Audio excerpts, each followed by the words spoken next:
Ya, di sini saya Fahrial Adam dengan NPM 19081010093. Perkenalkan, nama saya Fia Maharan Situmorang, NPM 19810110098. Perkenalkan, nama saya Muhammad Zikul Akbar dari Teknik Informatika dengan PM 1908101017. Assalamualaikum warahmatullahi wabarakatuh. Perkenalkan, nama saya Elsa Santika Putri Azara dengan NPM 151. Assalamualaikum warahmatullahi wabarakatuh. Perkenalkan, nama saya Aryan Yusuf Lila, NPM 19081010173 dari Informatika kelas Audit C, kelompok 10. 51. Di sini saya akan menjelaskan tentang apa itu audit dan juga audit IT. Adapun menurut Arens and Lobeck, audit adalah kegiatan mengumpulkan dan mengevaluasi dari bukti-bukti mengenai informasi untuk menentukan dan melaporkan tingkat kesesuaian antar informasi dengan kriteria yang telah ditetapkan, di mana proses audit dilakukan oleh orang yang kompeten dan independen. Lalu adapun menurut pernyataan standar audit keuangan yaitu PSAK, audit adalah suatu proses sistematik yang bertujuan untuk mengevaluasi bukti yang dikumpulkan atas pernyataan atau asersi mengenai berbagai aksi ekonomi, kejadian-kejadian, dan melihat tingkat kehubungan antara pernyataan atau asersi dengan kenyataan, serta mengkomunikasikan hasil kepada yang berkepentingan. Adapun audit TI atau audit teknologi informasi adalah bentuk pengawasan dan pengendalian dari infrastruktur teknologi informasi secara menyeluruh. Audit teknologi informasi ini dapat berjalan bersama-sama dengan audit finansial dan audit internal, atau dengan kegiatan pengawasan dan evaluasi lain yang sejenisnya. Lalu tujuan dari audit yang pertama dapat meningkatkan pengamanan aset, dapat meningkatkan integritas data, dapat meningkatkan efektivitas sistem, lalu dapat meningkatkan efisiensi sistem. Lalu adapun jenis-jenis kegiatan dari audit internal. Yang pertama audit keuangan, memeriksa keandalan dan integritas catatan-catatan akuntansi, baik informasi keuangan dan operasional. Lalu adapun audit operasional atau manajemen, berkaitan dengan penggunaan secara ekonomis dan efisien sumber daya serta pencapaian sasaran dan tujuan yang telah ditetapkan. Lalu adapun audit sistem informasi atau teknologi informasi, melakukan tinjauan atas pengendalian SI atau TI untuk menilai kesesuaiannya dalam pelaksanaan dengan kebijakan dan prosedur pengendalian serta efektivitas dalam menjaga aset perusahaan. Selanjutnya akan dijelaskan oleh teman saya. Sekian dari saya. Yang selanjutnya merupakan pengertian dari tata kelola TI. Yang pertama, dari Information Technology Governance Institute pada tahun 2006 mengatakan bahwa tata kelola TI merupakan bagian integral dari tata kelola perusahaan dan terdiri dari kepemimpinan serta struktur dan proses organisasi yang memastikan bahwa tata kelola TI menopang dan memperluas strategi serta tujuan dari organisasi. Yang kedua, berdasarkan buku milik Will and Ross pada tahun 2004, tata kelola TI merupakan sebuah cara untuk menentukan hak keputusan dan kerangka akuntabilitas untuk mendorong perilaku yang diinginkan dalam menggunakan teknologi informasi.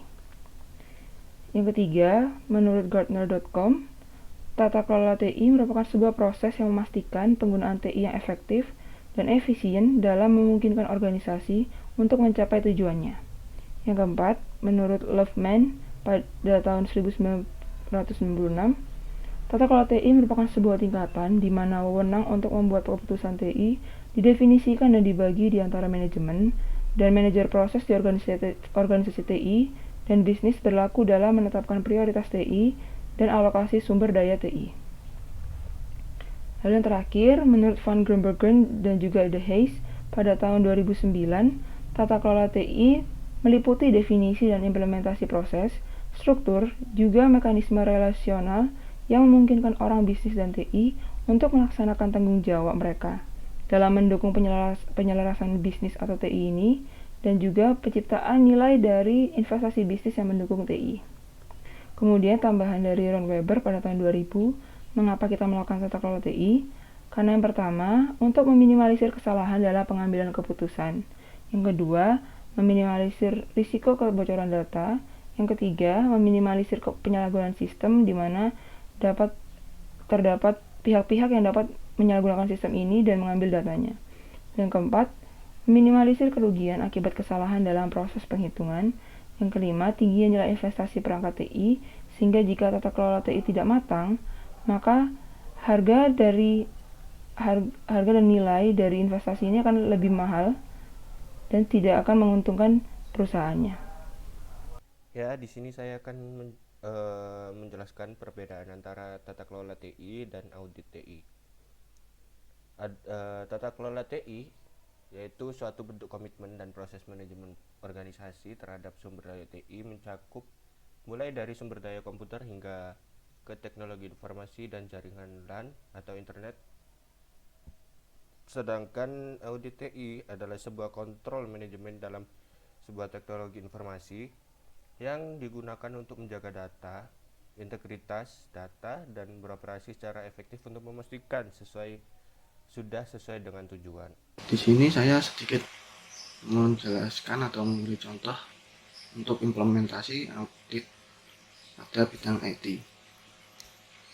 Nah, di sini saya mengambil studi kasus pada RSUD Kota Tasikmalaya, Rumah Sakit Umum atau RSUD Kota Tasikmalaya termasuk pada klasifikasi Rumah Sakit Umum kelas B non-pendidikan. SIMRS pada RSUD Kota Tasikmalaya sudah didukung oleh teknologi informasi berupa infrastruktur, yaitu perangkat komputer, server dan jaringan, sistem aplikasi, serta basis data. Sistem aplikasi yang sudah digunakan terbatas pada lingkup sistem untuk pelayanan kesehatan terhadap pasien, terutama sistem administrasi pembayaran.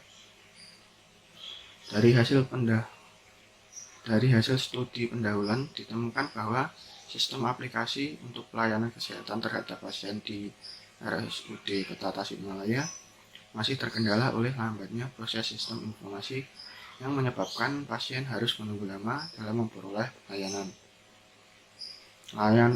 Lamanya proses SI sering menyebabkan pasien harus antri cukup lama dalam memperoleh layanan. Layanan data dari SI juga sering dikeluhkan pasien karena ketidaksesuaian dengan tagihan yang dikenakan kepada pasien saat membayar di kasir. Penyebab terjadinya kesalahan dan keterlambatan pemrosesan yang ada pada SI tersebut belum diketahui dengan pasti. Nah, untuk membuat rekomendasi pengembangan SI dibutuhkan pengetahuan mengenai tingkat kematangan SIMRS saat ini di RSUD Kota Tasikmalaya. Berdasarkan latar belakang tersebut, maka disimpulkan bahwa RSUD Kota Tasikmalaya dituntut untuk melakukan audit SIMRS, terutama pada lingkup sistem pelayanan kesehatan terhadap pasien. Atas dasar itu, solusi yang ditawarkan adalah audit sistem informasi menggunakan framework ROBIT 4.1. Alasan dipilihnya framework ROBIT 4.1 karena memberikan gambaran paling detail mengenai strategi dan kontrol dalam pengaturan proses teknologi informasi yang mendukung keselarasan strategi bisnis dan tujuan teknologi informasi. Bagi auditor, manfaat ROBIT 4.1 adalah membantu dalam mengidentifikasi isu-isu kendali teknologi informasi dalam infrastruktur BI perusahaan. Hal ini juga membantu auditor dalam memverifikasi temuan audit, penentuan ruang lingkup audit dilakukan dengan cara mengidentifikasi tujuan strategi RSUD Kota Tasikmalaya melalui implementasi balance scorecard. Nah, setelah mengetahui tingkat kematangan dari proses TI ROBIT 4.1 yang menjadi cakupan audit, selanjutnya dilakukan analisis kondisi yang terjadi dari masing-masing atribut kematangan. Analisis kondisi dilakukan dengan cara wawancara dan observasi langsung, di mana peneliti mengadakan pengamatan langsung ke lapangan untuk memperoleh data atau informasi yang akurat mengenai kondisi SIMRS yang diimplementasikan RSUD Kota Tasikmalaya. sebagai tindak lanjut dari pendefinisian usulan rekomendasi perbaikan, perlu dilakukan pedoman pengawasan dalam bentuk indikator pengukuran. Hal ini diperlukan untuk mengetahui sejauh mana proses peningkatan kematangan sudah dilakukan. Adanya penelitian lain mengenai audit SIMRS menggunakan metode balance scorecard atau BSC dengan perspektif lainnya, yaitu audit keuangan, proses bisnis, pembelajaran, dan pertumbuhan, sehingga cakupan audit dalam proses TI terpilih COBIT 4.1 menjadi lebih luas.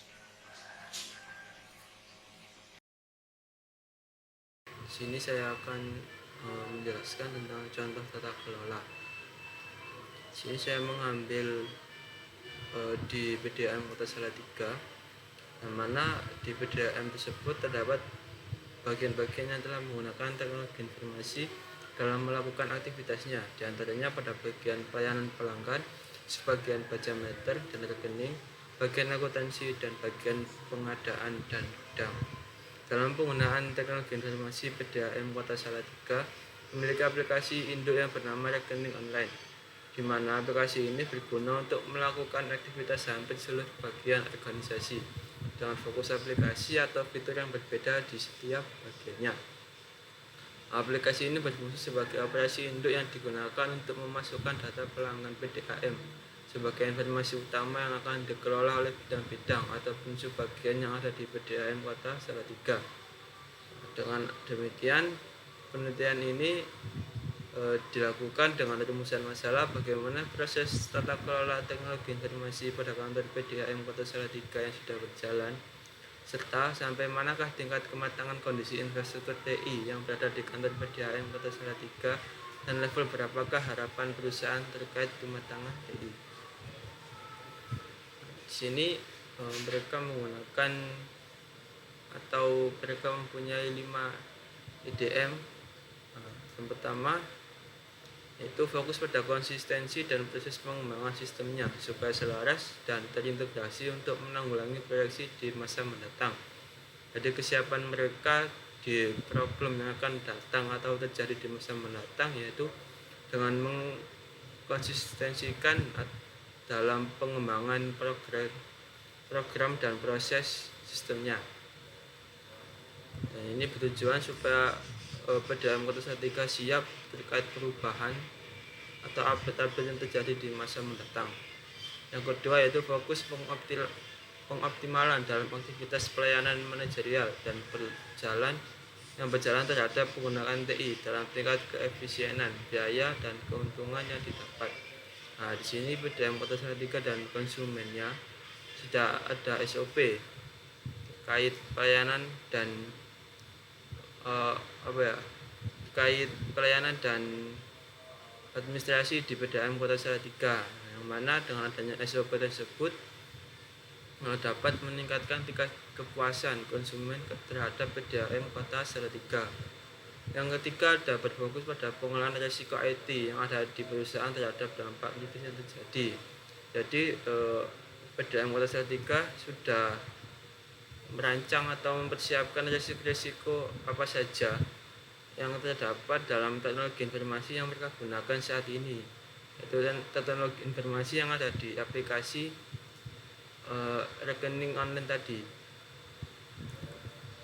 Setelah itu ada yang keempat, fokus pada pengolahan terkait sumber daya dan kemampuan TI yang ada. Jadi sementara ini di PDAM Kota Salatiga dalam pengolahan IT-nya itu masih dibantu atau bergantung pada pemerintahan kota. Ini PDAM Kota Salatiga berencana untuk mencari dan memperkerjakan sumber daya manusia yang mumpuni untuk menangani IT atau TI yang ada di PDAM Kota Salatiga. Dan yang terakhir ada berfokus pada hal yang bersangkutan dengan para stakeholder perusahaan. Nah, di sini ada hubungannya dengan keuangan PDAM, lalu manajemen di PDAM Kota Salatiga. Nah, jika semuanya sudah berjalan dengan lancar dan rating dalam proses programnya itu sudah tinggi, maka di PDAM Kota Salatiga tidak akan khawatir ataupun mundur atau mengalami kesulitan dalam pengembangan teknologi informasi pada PDAM mereka dengan tata kelola yang telah mereka buat saat ini. Demikian untuk contoh tata kelola. Selanjutnya akan dilanjutkan oleh teman saya. Terima kasih. Ya, assalamualaikum warahmatullahi wabarakatuh. Di sini saya akan melanjutkan tentang implementasi dari tata kelola dan audit IT secara bersamaan. Jadi di sini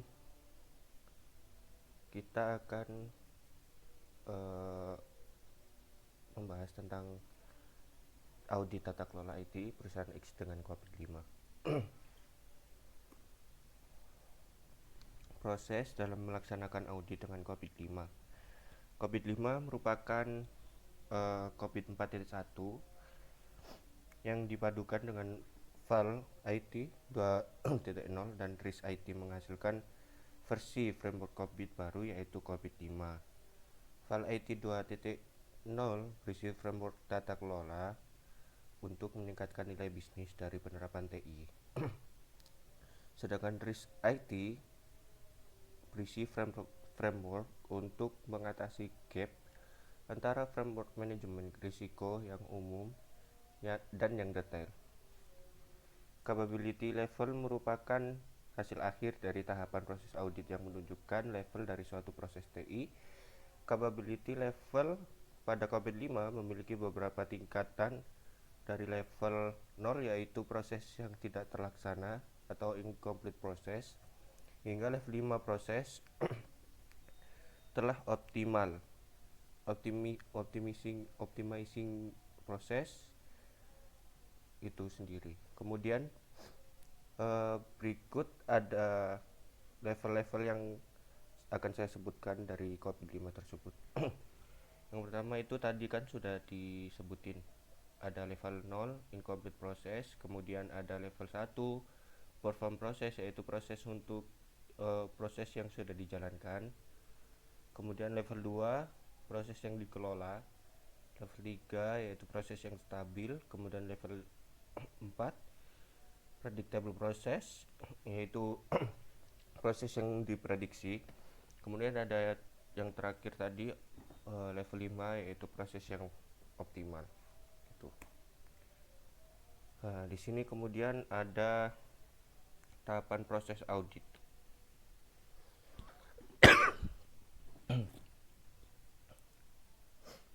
Sini langkah-langkah yang diambil untuk menerapkan proses audit tata kelola IT, tata kelola TI maksudnya ya, di perusahaan X dimulai dengan studi kepustakaan. Kemudian di studi kepustakaan ini mengenai audit tata kelola TI, COVID-5 dan segala informasi mengenai perusahaan. Kemudian selanjutnya menentukan ruang lingkup evaluasi dan merancang rencana evaluasi. Identifikasi tingkat kepentingan dilakukan dengan mapping titik kritis di mana akhirnya mendapatkan proses TI yang akan diaudit. Penentuan target capability juga dilakukan untuk menghitung gap dari capability level proses TI. Tahap selanjutnya mengukur nilai capability level pada perusahaan berdasarkan hasil kuesioner tingkat kapabilitas. Tingkat kesenjangan gap terjadi karena adanya selisih target capability dengan nilai capability level saat ini. Tahap terakhir yaitu memberikan rekomendasi perbaikan terhadap gap. Rekomendasi diberikan dengan mengacu pada standar COVID-5 yaitu PAM using COVID-5 Toolkit Self-Assessment Templates. Kemudian hasil yang diberikan atau yang didapatkan yaitu Penjelasan mengenai proses audit yang dilakukan dimulai dari mapping, perancangan kuesioner, analisis capability level dan gap hingga pemberian saran rekomendasi.